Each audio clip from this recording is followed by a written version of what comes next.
In the name of Jesus, in the mighty name of Jesus, Amen. Our Father, we appreciate you. We thank you, we honor you for this opportunity and privilege again to listen to your word. As the word of grace will be pouring forth, let the word pour forth with healing in his wings in Jesus' name. Amen. With salvation in his wings in Jesus' name. Amen. With blessings galore in his wings in Jesus' name. Amen. So we live in. Amen. In Jesus' mighty name we pray. Amen. The topic of our sermon is how to achieve good success. Àkórí ìwàásù wa ni ọ̀nà láti ṣoríire. As the caption suggests, it means there is good success and there is counterfeit success. Gẹ́gẹ́ bí àsìkò, ó túmọ̀ sí pé ìṣoríire wà àti òdìkejì rẹ̀ náà tún wà. Any success gained through obedience is good success. Ìṣoríire tá a máa ní nípa ìgbọràn sí òfin Ọlọ́run, oríire tó dára ni. But any success gained through underhand business, through counterfeit pursuits, is bad success. Ṣùgbọ́n oríire téèyàn bá ní lọ́nà èrú tàbí àyídáyidà, oríire tó burú ni. In Jesus' name, whatever you will achieve them through holy and righteous means. Àní lórúkọ Jésù, ìṣoríire tí àwa yóò ní nípa ọ̀nà tó dáa àti òdodo làwa ó máa ní. Let us note how Joshua spelled out the way to good success, as reflected in Joshua 1:8. Jẹ́ ká ṣe àgbéyẹ̀wò bí a ṣe kọ́ nínú ìwé Jóṣúà orí kìíní ẹsẹ̀ ìkẹjọ bí a ṣe lè ṣe oríire tó dára.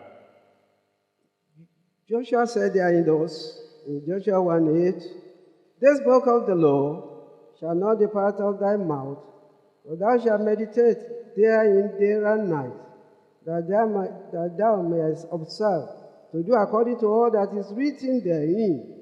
For then thou shalt make thy way prosperous, and thou shalt have good success." Ìwé òfin yìí kò gbọdọ̀ kúrò ní ẹnu rẹ, ṣùgbọ́n ìwọ máa ṣe àṣàrò nínú rẹ̀ ní ọ̀sán àti ní òru, kí ìwọ kí ó lè kíyèsí àti ṣe gẹ́gẹ́ bí gbogbo èyí tí a ti kọ sínú rẹ̀. Nítorí nígbà náà ni ìwọ ó ṣe ọ̀nà rẹ ní rere, nígbà náà ni yóò sì dára fún ọ. Those who know and follow God's word to the letter, to the minutest detail, will be prosperous and successful. Àwọn tí wọ́n mọ̀ tí wọ́n sì ń tẹ̀lé ọ̀nà Ọlọ́run àti ọ̀rọ̀ rẹ̀ ti pátápátá wọn ò ṣoríire. Why will they successful? Because they know wisdom, they have wisdom. It is those who have wisdom that follow the word of the Lord to the letter and obey them. Báwo ni eléyìí ṣe lè ṣeé ṣe? Nítorí pé wọ́n ní ìmọ̀ àti pé àwọn tó bá ní ìmọ̀ ti Ọlọ́run yìí, ó ní oríire yóò máa tọ̀ lẹ́yìn. In Jesus' name we will be righteous. Ní orúkọ Jésù a ó jẹ́ olódodo. Let's see how the psalmist spelled out this portion in Psalm 1:19, 97-98. Ẹ jẹ́ ká wò bí a ṣe kọ́nù ìwé onísáàmù orí 119 ẹsẹ̀ 17 sí 18. Oh, love I thy law. It is my meditation all day. Thou through thy commandments hast made me wiser than my enemies, for they are ever with me. Èmi ti fẹ́ òfin rẹ tó, ìṣàrò mi ní ojoojúmọ́ ní ọjọ́ gbogbo. Nípa àṣẹ rẹ, ìwọ ń mú mi gbọ́n ju àwọn ọ̀tá mi lọ, nítorí tí o wà pẹ̀lú mi láéláé. It is those who are wise that follow the Lord's precepts to the letter, because the Lord will compensate them handsomely. Àwọn ọlọ́gbọ́n ló ń tẹ̀lé ọ̀rọ̀ Ọlọ́run tí wọ́n sì ń pamọ́. And the psalmist's testimony goes further as to the source of his success and wisdom. Gẹ́gẹ́ bí onísáàmù ṣe tẹ̀síwájú nípa ìmọ̀ ọgbọ́n àti òye. See what he said in Psalm 119, 99-100. Ẹ jẹ́ ká wo ohun tó sọ nínú Sáàmù orí 119 ẹsẹ̀ 119 sí 100. The psalmist said therein thus, "Have more understanding than my teachers, for thy testimonies are my meditation. I understand more than the ancients, because I keep thy precepts." Èmi ní òye nínú ju gbogbo àwọn olùkọ́ mi lọ, nítorí pé ẹ̀rí rẹ ni ìsàrò mi, òye mi ju àwọn àgbà lọ nítorí tí mo pa ẹ̀kọ́ rẹ mọ́. When you obey the Lord will continue to promote you in leaps and bounds. Nígbà tí o bá jẹ́ ẹni tí ó pa òfin Ọlọ́run mọ́, yóò máa ràn ẹ́ lọ́wọ́ síwájú àti síwájú náà ni. What we are harping upon, the note we are harping upon is how to have good success. Ohun tí a ń tẹnumọ́ náà ni pé bí èèyàn ṣe lè ṣe orí rere. One cannot be in sin and expect grace to abound. Kò ṣeé ṣe kéèyàn máa wà nínú ẹ̀ṣẹ̀ kó máa retí ìbùkún Ọlọ́run. So, even though it is by the grace of God that we obtain our things, you cannot, because there is grace of God and you continue to wallow in sin and you still expect to tap into that grace, you will not be able to tap into the grace if you wallow in sin. Bó tiẹ̀ jẹ́ pé nípa oore ọ̀fẹ́ Ọlọ́run la ṣe jẹ́ ohun kan níwájú Ọlọ́run tàbí tá a sì lè rí ohunkóhun, síbẹ̀síbẹ̀ a ò gbọdọ̀ máa tẹ̀síwájú nínú ìwà ẹ̀ṣẹ̀ ká rò pé oore ọ̀fẹ́ náà lè pọ̀ sí fún wa. We should not abuse the privilege of grace if we want to have blessings of the Lord. A gbọdọ̀ sí oore ọ̀fẹ́ yìí lò tí a bá fẹ́ rí ìbùkún lọ́dọ̀ Ọlọ́run. In Romans 6:1-2, we are told us, what shall we say then? Shall we be in sin that grace may abound? God forbid. How shall we that are dead to sin live any longer therein? Ìwé Róòmù orí kẹfà ẹsẹ̀ kìíní sí kejì. Ǹjẹ́ àwa ọ̀hà ti wí kí àwa kí ó àjòkó nínú ẹ̀ṣẹ̀ kí oore ọ̀fẹ́ kí ó máa pọ̀ sí i kí a máa rí i. Àwa ẹni tí ó ti kú sí ẹ̀ṣẹ̀, àwa ọ̀hà ṣe wà láàyè nínú rẹ̀ mọ́. If you want to attract good success, see to it that you don't keep bad company. Tó bá fẹ́ ṣoríire, rí pé o ò bá àwọn èèyàn búburú rìn. If you keep bad company, that will affect your road towards the blessing of the Lord. Tó bá bá àwọn ẹgbẹ́ búburú rìn tàbí ṣe àjọpín, eléyìí yóò jẹ́ àlébù láti rí ìbùkún lọ́dọ̀ Ọlọ́run. In Jesus' name, we will not keep bad company. Àní ní orúkọ Jésù, àní bá àwọn èèyàn kéèyàn kẹgbẹ́ pọ̀. So, if you want to attract good success, keep the commandments of the Lord. Nítorí náà, tí o bá fẹ́ ṣe oríire, bá Ọlọ́run rìn tímọ́tímọ́ kò sì yàgò fún àwọn ẹni búburú. Don't keep bad company any day, any time. Nígbàkúgbà o gbọ́dọ̀ bá àwọn èèyàn kéèyàn kẹgbẹ́ pọ̀. How are we advised concerning this in Psalm 1:1-2? Báwo la ṣe gbà wá níyànjú nínú ìwé onísáàmù orí kìíní ẹsẹ̀ kìíní sí kejì? Blessed is the man that walketh not in the counsel of the ungodly, nor standeth in the way of sinners, nor sitteth in the way of sinners, nor sitteth in the seat of the scornful, but his delight is in the law of the Lord, and in his law doth he meditate day and night.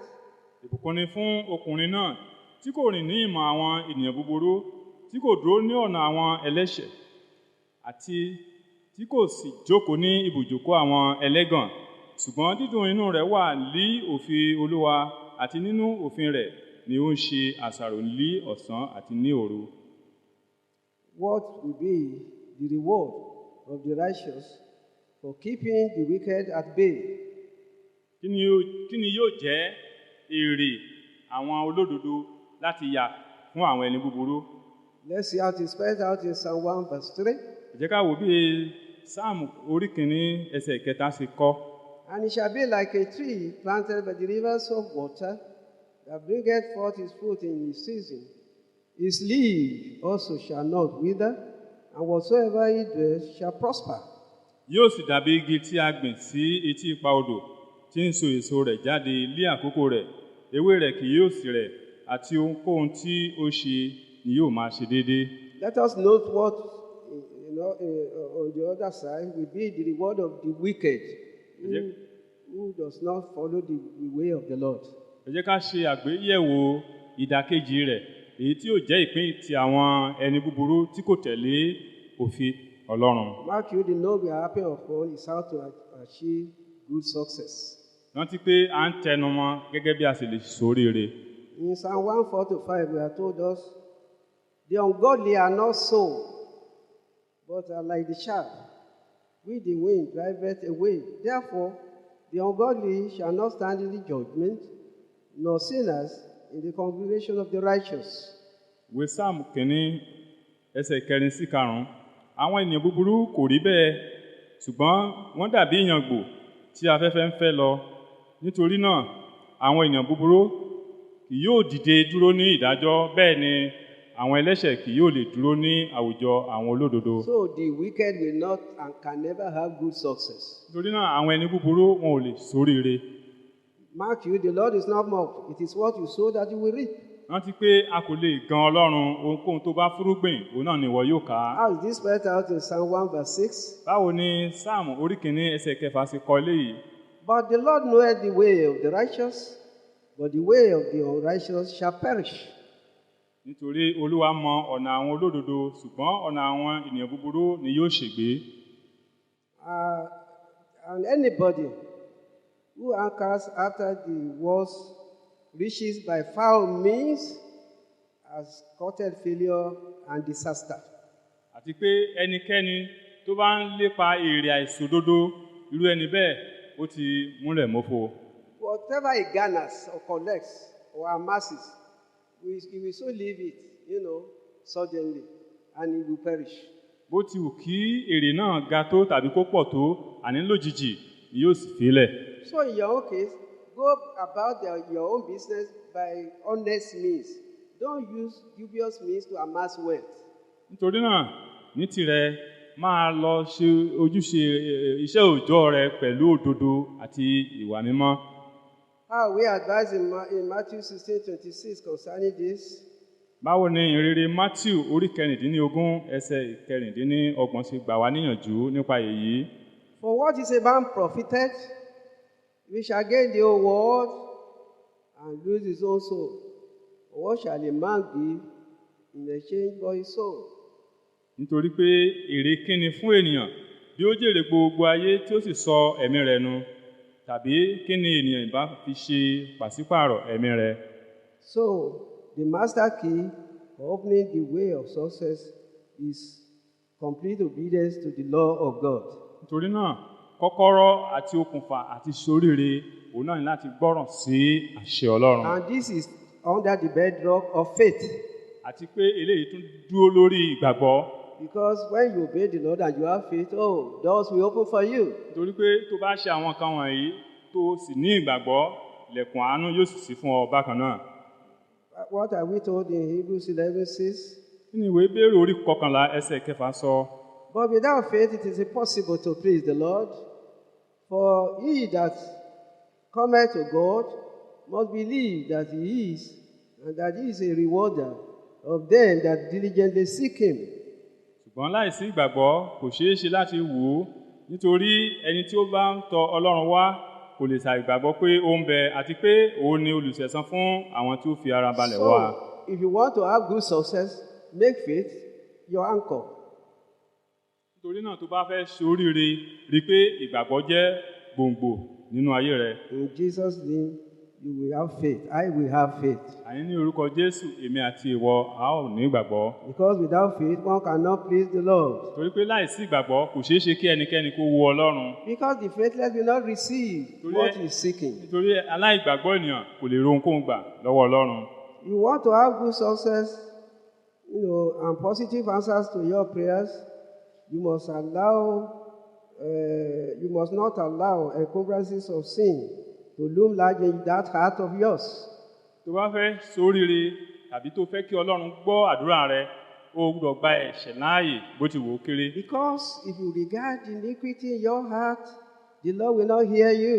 Nítorí tó bá gba ẹ̀ṣẹ̀ láàyè lọ́kàn rẹ, Ọlọ́run kò yóò gbọ́ àdúrà rẹ. Because what will issue out of your heart will be polluted, and it will not ascend to heaven if you have sin in that heart. Nítorí ohun tó bá ń jáde láti ọkàn rẹ wá kò tiẹ̀ ní bójúmu níwájú Ọlọ́run, kò sì ní jẹ́ ìtẹ́wọ́gbà bákan náà. In Psalm 66:18-20, we are told thus, if I regard iniquity in my heart, the Lord will not hear me.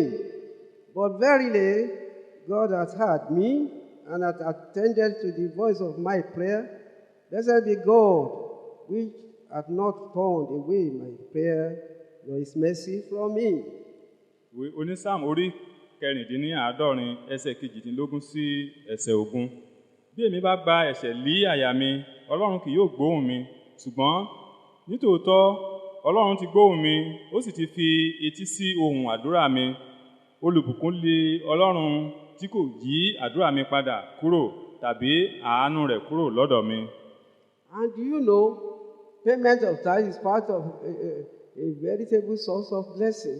You pay your tithe, the Lord will bless you. Jẹ́jẹ́ mọ̀ pé tá bá ń san ìdámẹ́wàá wa déédéé, ara okùnfà ìbùkún láti ọ̀dọ̀ Ọlọ́run ni. But mark, you pay it correctly. Ṣùgbọ́n rántí pé o gbúdọ̀ san pérépéré. If you pay less a kobo, the Lord will not honor it. Tó bá san ní ọ̀nà tí kò tọ́, yóò jẹ́ ìtẹ́wọ́gbà bákan náà. You must pay it accurately. If it is 100 naira, give the Lord 100 naira. Don't give him 99. O gbúdọ̀ san ìdámẹ́wàá rẹ̀ pérépéré, kò gbúdọ̀ dín. Tó bá yẹ pé 100 náírà ló fẹ́ san, o gbúdọ̀ jẹ́ kó dín ẹyọ kan, o gbúdọ̀ san pé. Many people are languishing in penury because of their, the fact that they are not paying their tithes. Ọ̀pọ̀lọpọ̀ jẹ́ aláìní nítorí pé wọn kò san ìdámẹ́wàá wọn. How is this expressed in Malachi 3:10? Báwo ni ìwé Málákì orí 3 ẹsẹ̀ 10 ṣe kọ eléyìí? As to the advice we are given by the Lord concerning payment of tithes, Àti ọ̀rọ̀ ìyànjú tí wọ́n ń gbà wá nípa sísan ìdámẹ́wàá wa.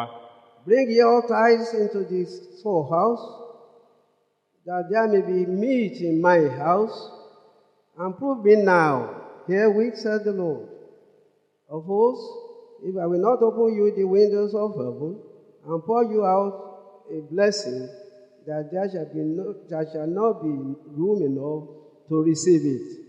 Ẹ mú gbogbo ìdámẹ́wàá wá sí ilé ìṣúra, kí oúnjẹ bá lè wà ní ilé mi, ẹ sì fi èyí dán mi wò. Nísinsìnyí bí èmi kì yóò ṣí àwọn fèrèsé ọ̀run fún yín, kí n sì tú ìbùkún jáde fún yín, tó bẹ́ẹ̀ tí kì yóò sí àyè fún yín láti The word of God is established forever in heaven. If you follow that instruction strictly, the Lord will bless you. Ọ̀rọ̀ Ọlọ́run láti fi ìdí rẹ̀ sọlẹ̀ láéláé ní ọ̀run. Tó bá tẹ̀lé ìmọ̀ràn yìí, dájúdájú Ọlọ́run yóò gbọ́ tirẹ̀. See what further success will accrue to you if you pay your tithe correctly. Ẹ jẹ́ ká tún wo àwọn ìbùkún tó máa tẹ̀lé ọ tó bá san ìdámẹ́wàá rẹ̀ pérépéré. As spelled out in Malachi 3:11-12. Bí a ṣe kọ́nù ìwé Málákì orí 3 ẹsẹ̀ 11 sí 12. And I will rebuke the devourer for your sakes, and he shall not destroy the fruit of your ground, neither shall your vine cast her fruit before the time in the field, said the Lord of hosts. And all nations shall call you blessed, for you shall be a delightsome land, said the Lord of hosts. Èmi ó sì bá ajẹnirun wí nítorí yín, òun kì yóò sì run èso ilẹ̀ yín, bẹ́ẹ̀ ni àjàrà yín kì yóò rẹ̀ dànù, lé Olúwa àwọn ọmọ ogun wí. Gbogbo orílẹ̀-èdè ni yóò sì pè yín ní alábùkún fún, nítorí ẹ̀yin yóò jẹ ilẹ̀ tí ó wuni, ní Olúwa àwọn ọmọ ogun wí. And the Lord is watching you, Ọlọ́run sì ń wò ọ́.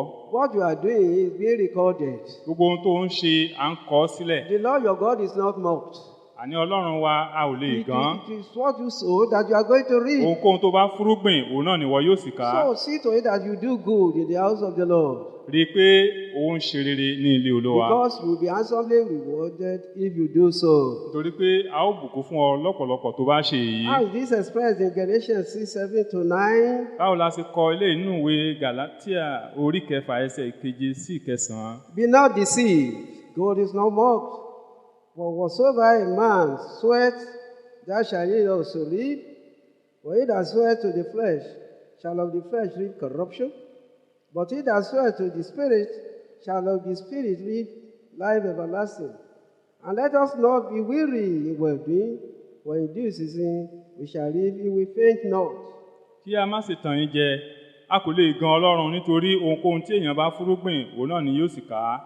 Nítorí ẹni tí ó bá fúrúgbìn sípa ti ara rẹ̀, nípa ti ara ni yóò ká ìdíbàjẹ́.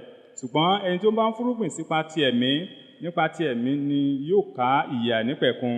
Ẹ má sì jẹ́ kí agara dá wa ní rere ṣíṣe, nítorí àwa ó ká nígbà tí àkókò bá dé bí a kò bá ṣe àárẹ̀. What is your attitude towards the poor? Ìhà wo ló kọ sí ohun tí a ń sọ yìí? What is your attitude towards the needy? kí ni ìhà tó kọ sí àwọn aláìní? What is your attitude towards the fatherless? Àní àwọn aláìní baba àti What is òtòṣì. your attitude towards the widow? Kí ni ìhà tó kọ sí àwọn opó? You know, if you help these people too, doors will open for you to attract good success. Jẹjọ́ mọ̀ pé tó bá ń ran àwọn ènìyàn yìí lọ́wọ́, Ọlọ́run yóò sì ràn ọ́ lọ́wọ́ bákan náà láti ṣoríire. Because when you give such people who cannot even pay you back, when it is the Lord you are even giving a gift, He will regard it as a gift given unto Him, and the Lord will compensate you. Nítorí tó bá ń ṣe oore fún gbogbo àwọn wọ̀nyí tí kò lè san fún ọ padà, Ọlọ́run ló ń ṣe fún, yóò sì san fún ọ lọ́pọ̀lọpọ̀. How is this expressed in Proverbs 19:17? Báwo la ṣe kọ èyí nínú ìwé òwe orí 19 ẹsẹ̀ 17? He that hath pity upon the poor lendeth unto the Lord, and that which he hath given will he pay him again. Ẹni tí ó ṣàánú fún tálákà, Olúwa ni ó wín àti ìṣeun rẹ̀ yóò san padà fún un. The Lord is not mocked. A kò lè gan Ọlọ́run. It is what you sow that you will reap. Ohunkóhun tó bá fúrúgbìn, òun náà ni ìwọ yóò ká. In a nutshell, what you can do to have good success, pursue it, and good success will trail your efforts. Ní kúkúrú, ohun tí a lè ṣe ká ṣoríire, ẹ jẹ́ ká máa tọpa rẹ̀, àní oríire yóò sì máa jẹ́ ìpín tiwa bákan náà. Torí náà, ẹ jẹ́ ká gbàdúrà. My good God, Bàbá mi àti Olúwa mi. Me the formula for good success. Àní o ti tọ́ mi bí mo ṣe lè ṣoríire báyìí. Lord, let me follow the precepts to the letter. Bàbá, jẹ́ kí n tẹ̀lé gbogbo àwọn ìlànà yìí pátápátá. Let me follow the guidelines to the letter. Jẹ́ kí n máa ṣe àwọn nǹkan wọ̀nyí pátápátá. Lord, bless me abundantly. Olúwa, bùkún fún mi púpọ̀ púpọ̀. Grant me the power, Father, to have good success. Fún mi ní agbára láti ṣoríire. Pray like that. Ẹ jẹ́ kí gbogbo wa gbàdúrà bẹ́ẹ̀. In the name of Jesus. We believe the Lord has brought you salvation, healing, deliverance, and prosperity through this message. If the program has blessed your life in any way, please write and share your testimony with us through our postal address, P.O. Box 14796, UI Post Office, Ibadan, Nigeria. Our mobile numbers are 0805 613 1651 and 0805 721 2230. While our email address is bridalsaints@gmail.com. We also invite you to join us for our worship services. Sunday school between 8:30 and 9:30 a.m. Sunday service 9:30 a.m. to 12 noon. And on Mondays we have a Bible study 4:30 p.m. to 6:30 p.m. Tuesdays and Fridays prayer meeting between 4:30 and 6:30 p.m. Every last Monday of every month we have our Atorishe monthly program between 4:30 and 6:30 p.m. All these meetings take place at our church, All Saints Evangelical Church, Kilometer 147, Ojo Iwo Road Expressway, Ibadan. Join us same time next week for another episode of Christ, the Hope of Glory. Jesus is Lord.